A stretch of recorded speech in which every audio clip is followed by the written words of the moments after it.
ថ្ងៃ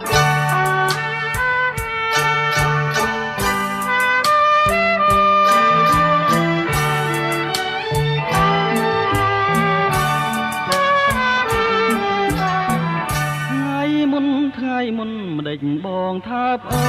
នថ្ងៃមុនថាបអូនប្របងស្រឡាញ់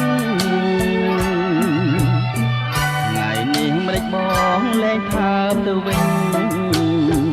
លែងថាបទៅវិញមិនមែនអងស្រឡាញ់ទេនៅតែស្រឡាញ់អស់មួយជីវិត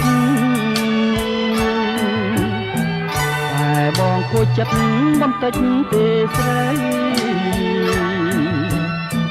បានជាបងលែងថាផ្ទាល់ពិសីដឹងទេរឿងអ្វីគឺរឿងដែលស្រីផប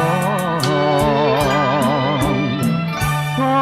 រឿងអ្វីស្រីគិតមើលទៅឬមួយពីលទៅស្រីភ្លេចទៅហើយបងប្រាប់ទៅចុះណាប្រលឹងអើយគឺអូនមានគូម្ដងហើយមិនប្រាប់បងឡើយតែបងលួចដឹងយ៉ាងបងធ្វើអ្វីបងឈឺចិត្តណាស់អ្នកណាផបងតែប៉ះនួនអងបងអត់ទោសអើយត្រូវអូនប្រយ័ត្នថ្ងៃមុខថ្ងៃក្រោយបងមិនបណ្ដោយឲ្យអូនខកតាមចិត្តទេ